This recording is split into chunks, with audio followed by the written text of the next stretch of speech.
Hare Krishna. Okay, thank you.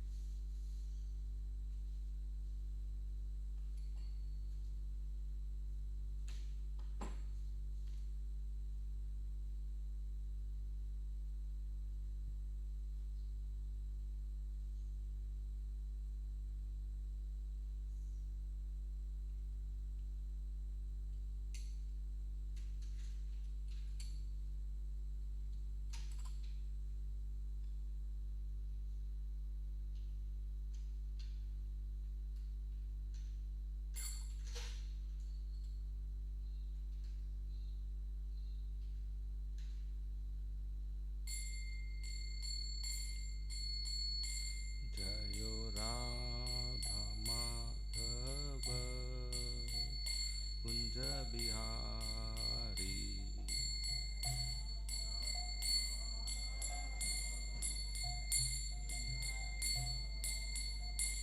Jayo Radha Madhava Kunja Bihari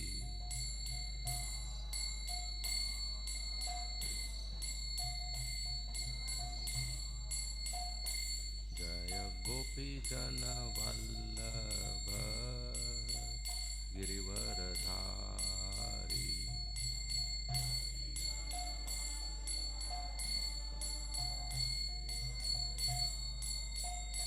Jaya Gopi Jana Vallabha Girivaradhari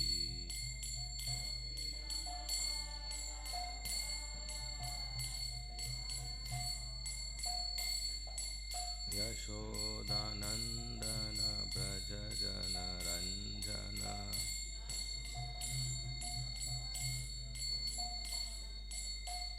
Yashodanandana Braja Jana Ranjana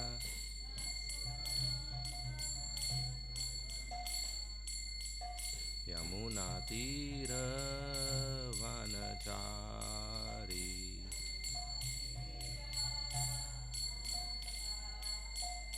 Yamuna Tira Vanachari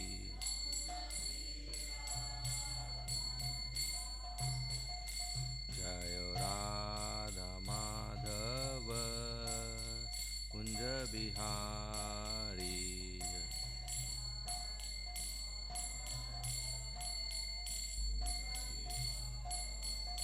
Jayo Radha Madhava Kunja Bihari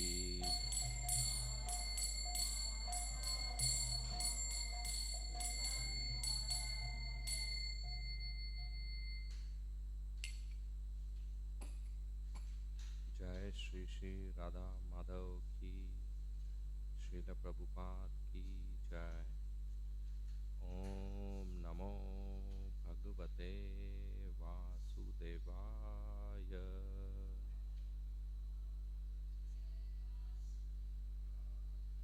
Om Namo Bhagavate Vasudevaya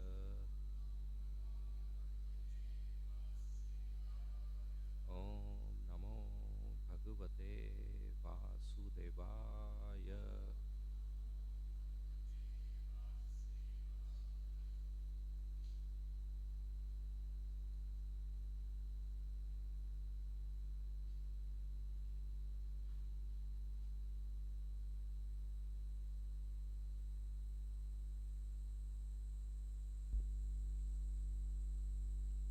Om Agyantimirandasya Jnananjana-shalakaya Chakshu Unmilitam Yena Tasmai Shri Gurave Nama Nama Om Vishnu Padaya Krishna Prishtaya Bhutale Srimate Bhakti Vedanta Swami Iti Namine Namaste Saraswati Deve Gauravani Pracharine Nirvishesha Shunyavadi Paschatya Deshatarine Jai Shri Krishna Chaitanya Prabhu Nityananda Shri Advaita Gadadhara Shri Vasadi Gaur Bhakta Vrinda Hare Krishna Krishna Krishna Hare Hare Hare Rama Hare Rama, Rama Rama, Hare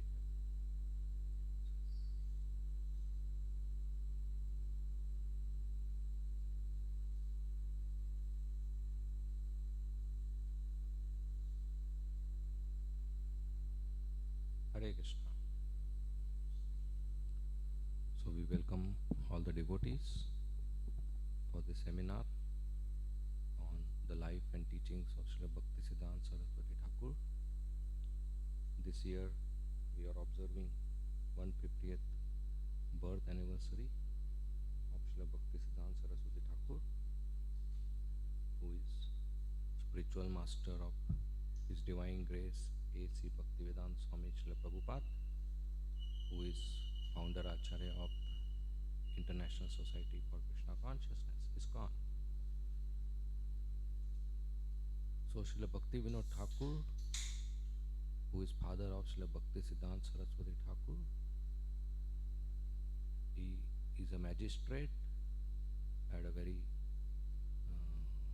important responsibilities in the High Court, and at the same time he was preaching Vaishnava philosophy by writing books and propagating the mission of Chaitanya Mahaprabhu.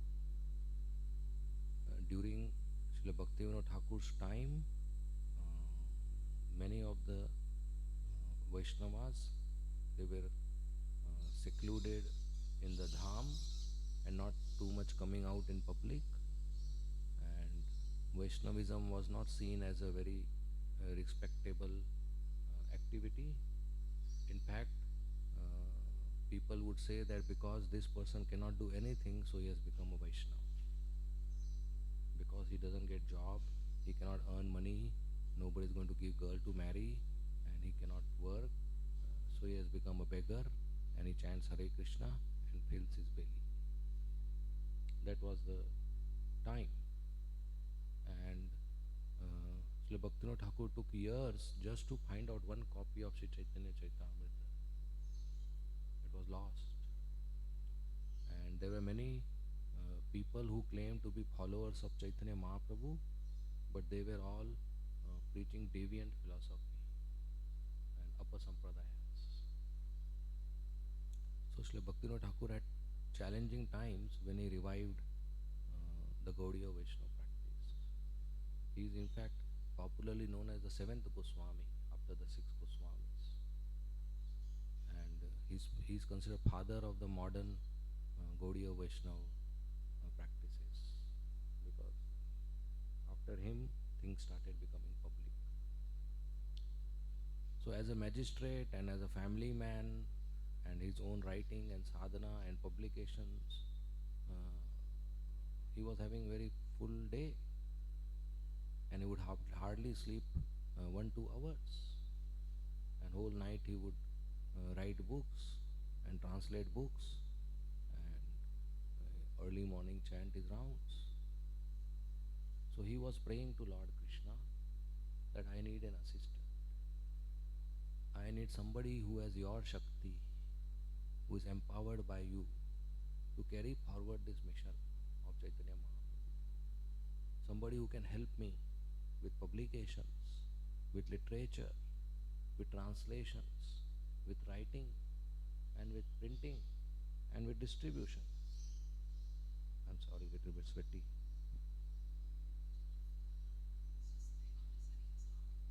Huh? Right? Yeah, okay. So, thank you. So he prayed, and as per his prayers, one son was born, whose name at that time was Bimal Prasad. That is Srila Bhaktisiddhanta Saraswati Thakur.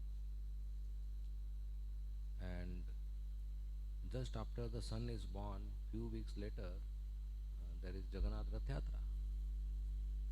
And Srila Bhaktivinoda Thakur's house is just on the same road from where the Rath Yatra parts. Lord Jagannath's cart passes. So when the Lord's cart was passing and it arrived outside the house of Bhaktivinoda Thakur, Lord Jagannath stopped. And seeing this as a good opportunity, Srila Bhaktivinoda Thakur's wife, Bhagavati Mata, she brought small baby Bimal Prasad and sent it on the cart to offer to the lotus feet of Lord Jagannath. Just like uh, flowers and fruits and Tulsi Maharani and other bhoga is offered to Lord Jagannath. It is a very much tradition in India and Orissa that they offer the small babies also. That my Lord, this is your servant, you bless him.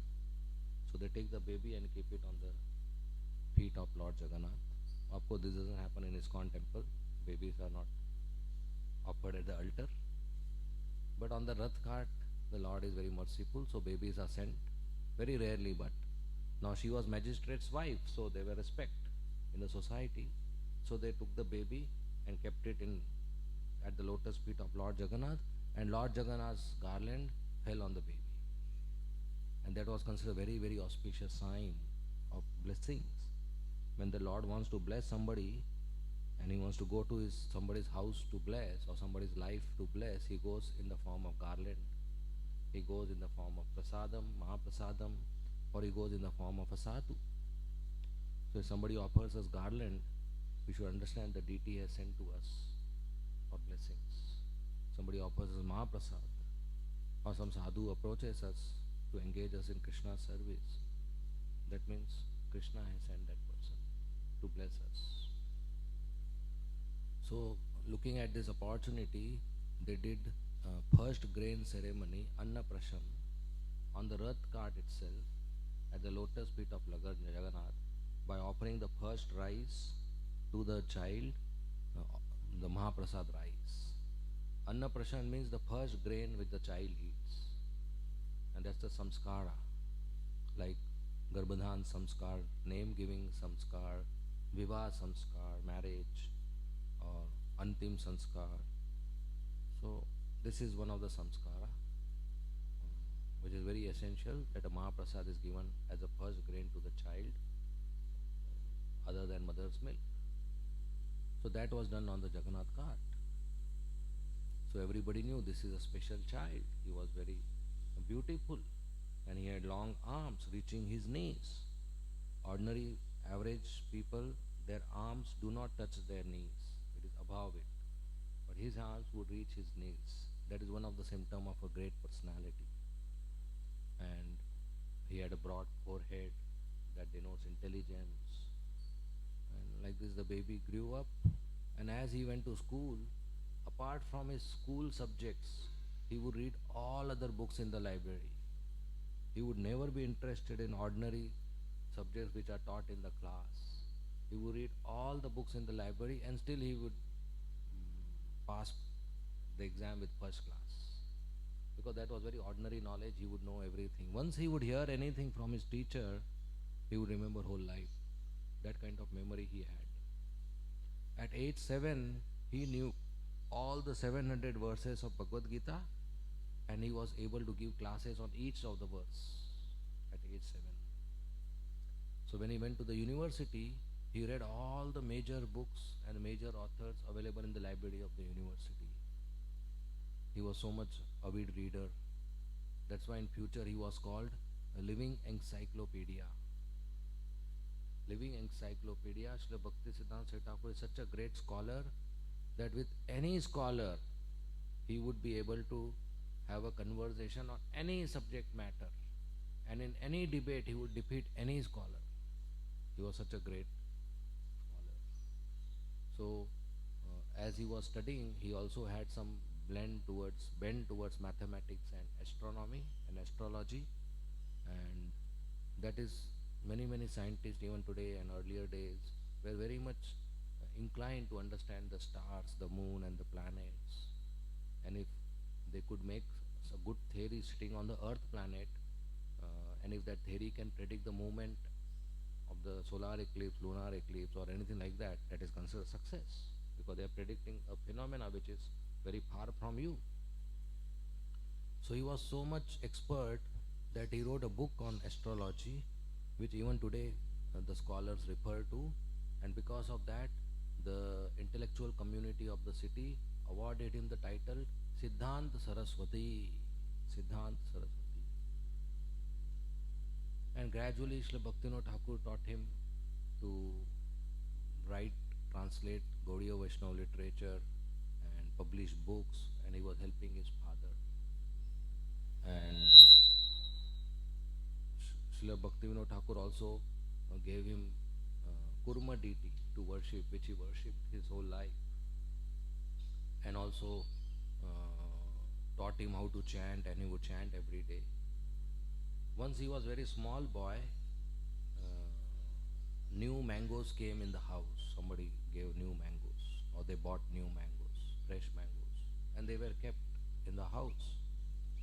And the small boy came and he saw mangoes, and he tried to pick it up. That, wow, mangoes, I want to eat mangoes. Everybody gets attracted to mangoes.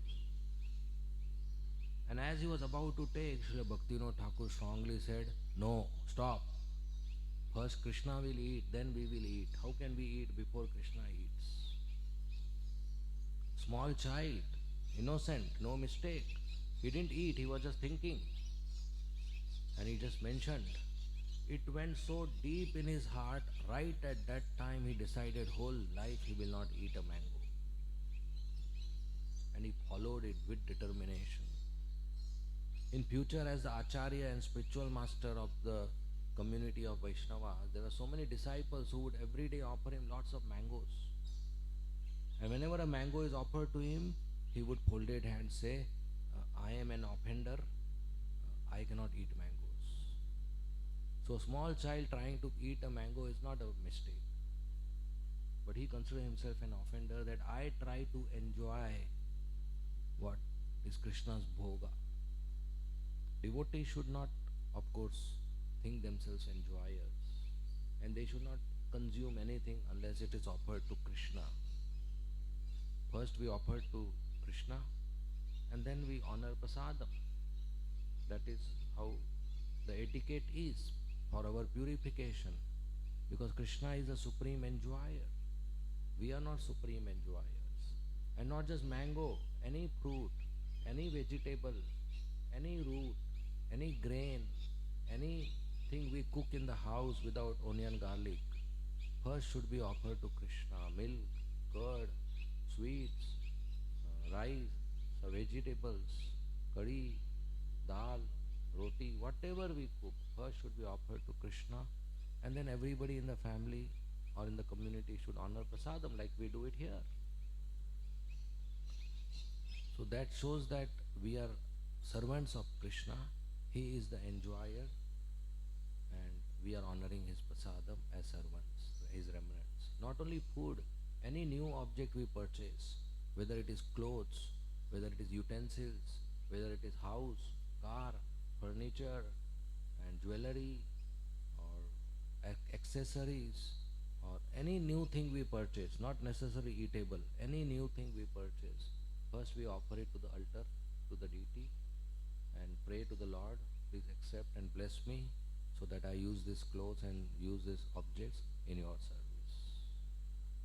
And then we honor that as prasadam.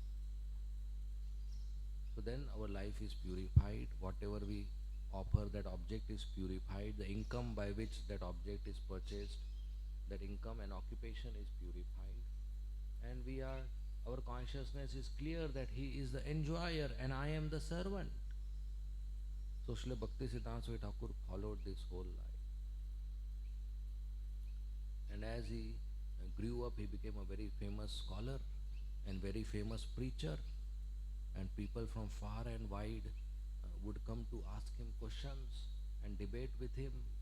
And he would defeat anybody and everybody who comes to him by his high intelligence, high logic, and reference from the scriptures. And because he was such a nice devotee and so big scholar and famous, many sadhus wanted to make him their disciple, because they thought if we have such a scholar, famous disciple, we will also become famous and our name will also be happening good and money will also come. So Srila Bhaktisiddhanta Swami Thakur was not getting attracted to all these sadhus who wanted him as his disciples, but he wanted to take initiation. So once Srila Bhaktivinoda Thakur introduced him to Gaur Kishodas Babaji Maharaj. Gaur Kishodas Babaji Maharaj is very renowned Paramhamsa, who would earlier stay in Vrindavan. Then when Chaitanya Mahaprabhu's birthplace was located by Bhaktivinoda Thakur, he came and stayed in Navadvip Mayapur. And whole day he would chant, and he is illiterate, he never made any disciples, and many times his residence was public latrines, public toilets. He would go and stay in public toilet, and there was a bad smell, so nobody would come there to meet him, and he would find that yes, I am peaceful, nobody is disturbing me, I can chant whole day. If anywhere else he would go, people would come and touch his feet, people would come and ask questions, people would come and seek blessings for some material benefit or try to associate. And he would say, my chanting is getting disturbed by these people, they are wasting my time, coming and asking, how are you Babaji, and did you had food, can I serve you in any way, and can you bless my wife so that she becomes pregnant and I have a good son, or can I bless my son so that he gets admission in good university, can I bless my daughter, she gets a good boy, can you bless my cow, she gives more milk. All sorts of material blessings people would ask him. He didn't find anybody serious in Krishna consciousness, and he would not like this association. So there is a dharamshala. Dharamshala means any person, sadhu, can go and stay there, free lodging and boarding. So dharamshala would have rooms, and dharamshala will also have toilets. So you go and stay not in the room, in the toilet, so that nobody disturbs him. And whole day chant. Is a pure devotee of Krishna, and no possessions. He would just roam naked, but he was very, very great siddha, very, very great siddha. So when Bhakti Siddhanta Thakur saw him, he got attracted to his renunciation, Sakshat Vairagya Murtaye. Actually, Bhaktivinoda Thakur told him he is the right person to take initiation. Where is Bhakti Siddhanta Thakur, such a big scholar? And comparatively in material education, Gaur Kishodas Babaji is zero. Why would a scholar bow down to an illiterate person? But that is where humility comes. That is where surrender comes. And once Gaur Kishodas Babaji couldn't see properly at night. His vision was not good. So in dark night he couldn't see properly. So once at midnight he came to Bhaktivinoda Thakur's house. And Bhaktivinoda Thakur was sleeping. He was surprised. He said, Babaji Maharaj, how come you are here? And how did you walk? You can't see at night. Then he gave him 2 rupees. That is 2 rupees, very small amount. He gave him 2 rupees. And he said, somebody gave me this donation, and I was thinking how I have no use for this. So then I remembered, you are the right candidate. If I give you, you will use it in the service of Krishna. So I came to give you this 2 rupees, please take it, and he gave it. So Bhaktivinoda Thakur was surprised. He said, this is just 2 rupees. You can use it for some prasad or something. He said, no, I don't have any use of money.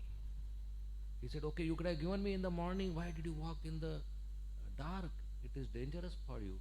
He said, no, I couldn't sleep having Maya with me. I didn't want it to keep, so I gave you.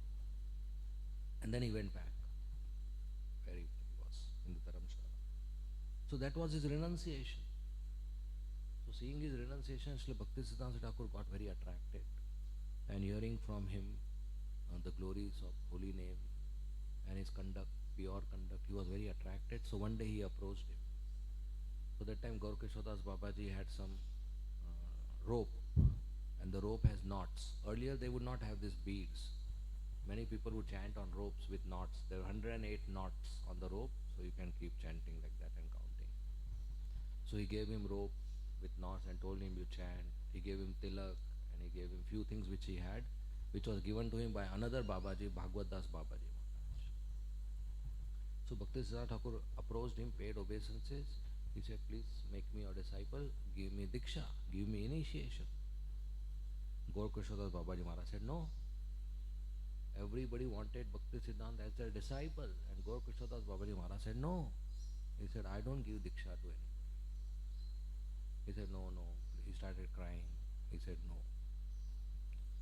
So next, after a few days, Bhakti Siddhanta Thakur was determined. He approached him again. He said, please, I beg you, please have mercy on me.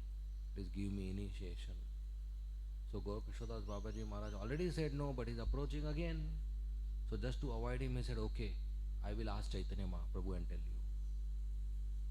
So after a few days, Bhaktisiddhanta Swami Thakur again approached and paid obeisances, and he said, did you ask Chaitanya Mahaprabhu? He said, oh, I forgot. Again few days later he went, said, now did you ask Chaitanya Mahaprabhu? He said, yes, I asked. He said no. And then Bhaktisiddhanta started crying, and he was suicidal. He said, if you don't give me mercy, I will commit suicide. I know you are the worshipper of Krishna, who is number one cheater, and that's why you are cheating me. You think I am a big scholar, that's why you are not blessing me.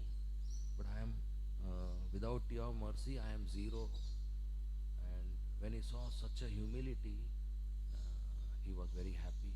He said, okay, I will initiate you. And only one disciple he had whole life, Srila Bhaktisiddhanta Saraswati Thakur, very qualified disciple. And then by the blessings of Guru, Srila Bhaktisiddhanta Saraswati Thakur took a vow of chanting 192 rounds every day, and he fulfilled it for 9 years. 9 years he sat at one place and chanted 192 rounds every day. Srila Bhaktisiddhanta Saraswati Thakur. After that he started his preaching. Preaching happens by purity, not by scholarship, not by memorizing shlokas, not by cutting jokes and stories to attract the audience. That is all intellectual sense gratification. Preaching happens by purity, when the heart is pure, when the conviction on Krishna is very high, when intensity of dependence on Krishna is very high, then that conviction, that faith is transferred to the audience heart through our words, when we are pure.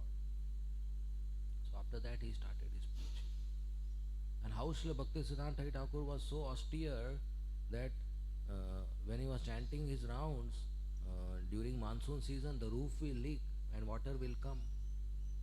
And he would say, why to waste time repairing the roof? For years he would keep an umbrella and chant. In his house he will use an umbrella because the roof is leaking. He would not worry about repairing the roof, he would just chant. So that was his determination. So seeing this, Gaurkishodas Babaji was very happy, and he said, the renunciation of Raghunath Das Goswami has appeared in my Prabhu. It is his disciple, but he would address his disciple as my Prabhu, my master. And in the same way, when after chanting 9 years and starting preaching in Kolkata, in Ulta Danda society, once Srila Prabhupada, who was known as Abhay Babu at that time, he was with his friend Mulik Ji, and Mulik Ji had met Bhaktisiddhanta Saraswati Thakur, and he had very high appreciation for him. So he told Prabhupada, why don't you come with me? There is one nice sadhu, we will meet him. Srila Prabhupada had met many so-called sadhus. His father is a pure devotee, Gaur Mohan De, and he would invite many sannyasis and sadhus in the house every day and feed them prasad. And Prabhupada had seen they are all become sadhus not because they are attracted to Krishna or they wanted to pursue spiritual path, but that was their easy way to fill their belly. So because when you are in saffron dress, especially in India, any person would happily invite you, even a stranger, and feed you nice prasad. So people would adopt that kind of occupation. That is mithyachar, pretender, false behavior. So Prabhupada was not liking all this. So when his friend Mulik told him, let's meet a sadhu, Prabhupada said, no, I am fed up, I don't want to meet sadhus. But he said, no, this is a different sadhu, I have met him, he is very nice and you should meet him. In fact, Prabhupada among his friend circle was considered a leader. And they wanted Prabhupada's opinion about this sadhu, that if Prabhupada gives a good opinion, then they will get a confirmation that yes, he is a good sadhu. So they wanted Prabhupada to come. So Narendra Mulik told him, you come. He said, no, I am not interested. And he forced him to come. He caught his dhoti and started pulling him towards the direction. On the street, two Bengali gentlemen trying to push and pull each other with their clothes. It was a very awkward situation, and it was not embarrassing. So Prabhupada said, okay, okay, I am coming. So Prabhupada went with Mr. Mulik to meet Srila Bhakti Siddhanta Swami Thakur. As Srila Bhakti Siddhanta Thakur was giving darshan, his associates and disciples and well-wishers were sitting, and he was sitting on an asan, sitting very erect, with shaved head, shikha, tilak, kanti, sacred thread, chadar, dhoti, and very effulgent and very scholarly. So as the custom, as soon as Prabhupada entered, he offered full Dandavat Pranam, which a sannyasi should be offered. He didn't even yet got up completely and sat down. Srila Bhakti Siddhanta Swami Thakur said, you are English speaking gentlemen, you should go to Western countries and preach in English language. Srila Prabhupada was aghast that I am not his disciple and he is giving me order. And what kind of order? To go to Western countries, to go outside India and preach Krishna consciousness. Who will listen? And that time India was under British rule. And all the great leaders of India were talking about Indian independence, especially Gandhi, Nehru, Chandrasekhar Azad, Subhash Chandra Bose, and everybody was following them. Almost 100% people wanted Indian independence. Whole country was burning by the call of Gandhi, do or die. Either we get independent or we die. And Prabhupada was follower of Gandhi. He was wearing khadi to show that I am follower of Gandhi. So he felt the urge that I am in the Gandhi dress, I should speak about it. So he told Srila Bhakti Siddhanta Swami Thakur, we are dependent nation. We are not independent nation. Who will hear our words and who will respect our words? More important is first to free India from British regime. So Srila Prabhupada's argument was, if I go outside India and tell them I am bringing spiritual knowledge to you, they will say you are already slave of somebody. And they will not respect slaves. They will not respect us and they will not take us seriously. So he said that first we should be independent, then we can talk about this. As a dependent nation we can't preach. Every single person in the country would agree with Prabhupada, because that directly goes in sync with Gandhi, the hero, the father of the nation, and Nehru and Bose, Subhash Chandra Bose. And Srila Bhakti Siddhanta Thakur heard this and he told, Chaitanya Mahaprabhu's message is more urgent. It cannot wait for India's independence. There was one person sitting in Kolkata talking against all the opinions of great political leaders who were heroes of the society. And Prabhupada was surprised. Such a bold statement. Who would speak against Indian independence at that time?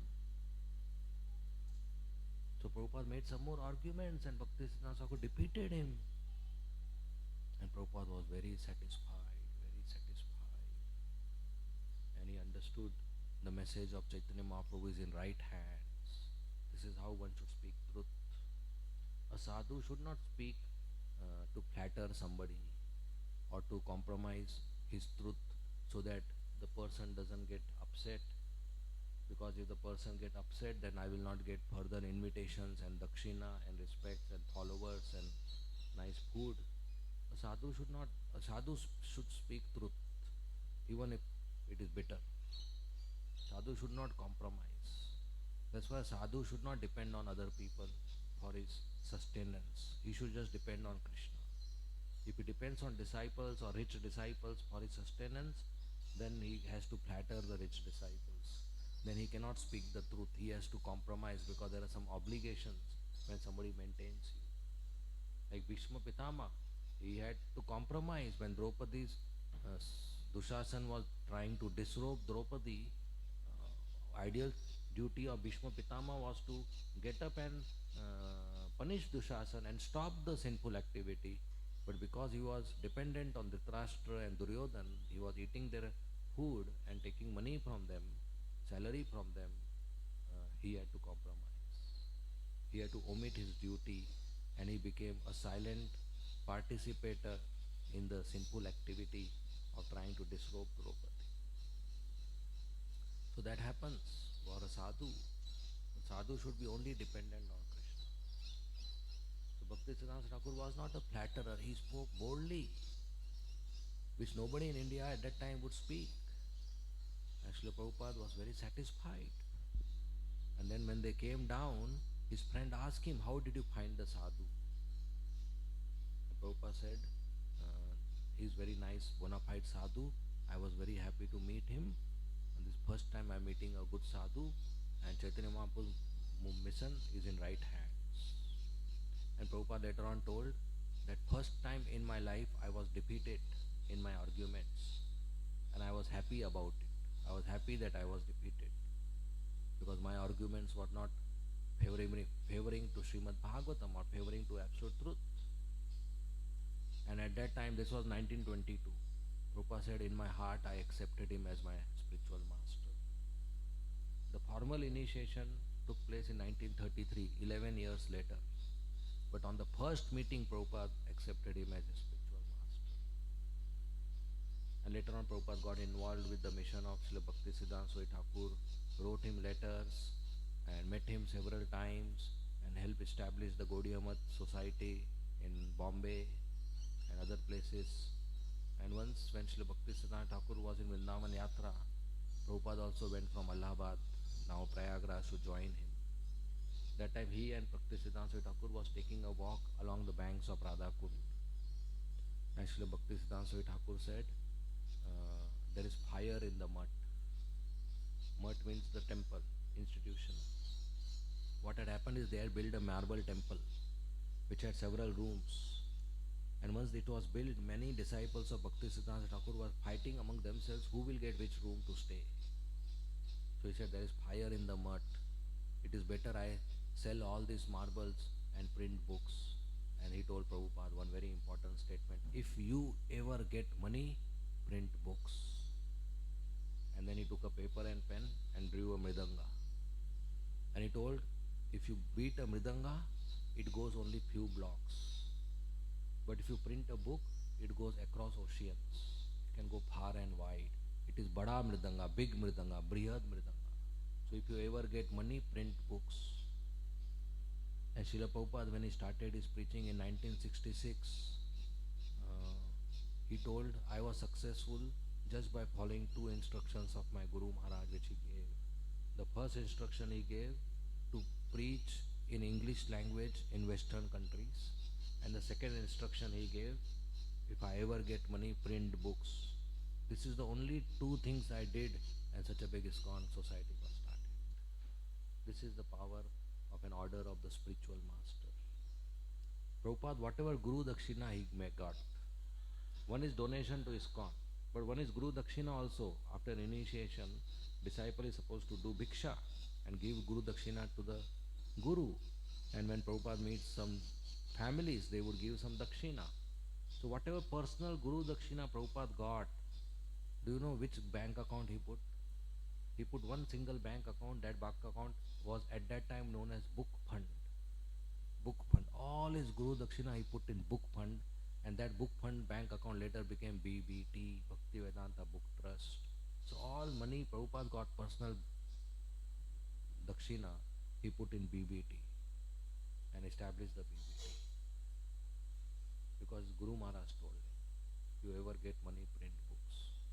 And Prabhupada established BBT, and today BBT is printing and publishing books in so many languages, and so many titles, in so many countries, and we are having so much massive book distribution. So this is the order given by Srila Bhaktisiddhanta Swami Thakur which Prabhupada followed. So Srila Bhaktisiddhanta Thakur is grandfather or great-grandfather, is spiritual master of Srila Prabhupada, and by his blessings Prabhupada said all this ISKCON movement is successful. We see Srila Bhaktisiddhanta Thakur present in our altars and is worshipped. So this year is 150th anniversary, and we pray to Srila Bhaktisiddhanta Swami Thakur to bless us so that we will continue to dedicate ourselves in the mission of Srila Prabhupada and practice pure devotional service. Outside the Mayapur temple there is Mother Ganga, Ganga river, and in between the river and temple there is a road. That road is named as officially by government Bhakti Siddhant Road. And Mother Ganga Ganga is little down and the road is little up and temple is again down. So many times when the flood happens in the river, all the water will go inside the temple. But when the road was built properly, the road was so high that the water will not go inside the temple and the temple would get protected from the floods. So devotees wrote to Prabhupada that now the road is built, Bhakti Siddhanta Road, by the government, and now we are protected. Otherwise every year rain will come, Ganga would get flooded and all the waters will go in the temple and devotees are challenged. So when they wrote, Prabhupada wrote back, yes, Srila Bhakti Siddhanta Thakur will always protect all of us. So we are always protected by the Guru Parampara. So we are not practicing some small concept or small idea. We have a backing of very, very great acharyas in the Parampara. We are practicing eternal process, Sanatan process. And just by following Srila Prabhupada's instructions, we'll go back home, back to Godhead. So we are fortunate to be in this Parampara. We are fortunate to be in association of devotees in ISKCON, and we should continue practicing that and preach Krishna consciousness worldwide. Whomever we meet, we talk about Krishna.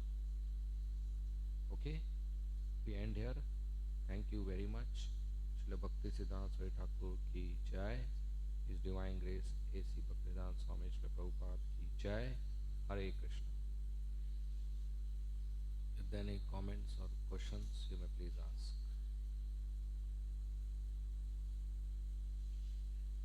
Yeah. Surprising that I didn't really ever understand how so quick. I mean, it was 400 years since Mahaprabhu, but all of a sudden it was like from booming and being like Chaitanya Mahaprabhu made a revolution with the Chankazi, and then everybody was back out on the streets and chanting, and the respect came for the Vaishnavas again. And then it was again lost to such an extreme degree that even Caitanya Caritamrita is hard to find. And then all of a sudden how were the books found, and how was the printing started back up, and how did all of a sudden the loss and then the revolutions? And well, Srila Prabhupada writes that when the spiritual master leaves, there is chaos in the society. There is a big vacancy. And only sincere disciples who are following his Vani can restore the balance. So when Chaitanya Mahaprabhu disappeared, Nityananda Prabhu disappeared, the six Goswami disappeared, Vishwanath Thakur, Baldev Vidyabhushan disappeared, the chaos happened. And time is very powerful. When Krishna gave Bhagavad Gita to Arjun, he said that I gave this before to Vivaswan. Vivaswan gave to Ishwaku gave to Manu. But then it was lost, so now I am giving you again. I am re-establishing the parampara with you. So this is, by the force of time, this up and down happens. Not only in the knowledge, it happens in everything. If I have a pen, and I don't use it for 2 months, after that I use it for few seconds, it will not write properly. The time has effect on the ink and ink becomes dry. Anything in the world, time has an effect. So it requires purity and sincerity to continue the parampara. So during Srila Bhaktivinoda Thakur's time, many people utilized the name of Chaitanya Mahaprabhu and started doing other businesses. And which people do. If there's a good product in the market, many people start a duplicate product, a fake product, to get the benefit of the name and value of this product to earn money. Even now people do in the name of ISKCON sometimes. So this always happens in the society by the effect of Kali Yuga, by the effect of material nature. And that's why Acharyas come to restore the balance. Okay? Any more questions? We'll end here. Thank you very much. Srila Prabhupada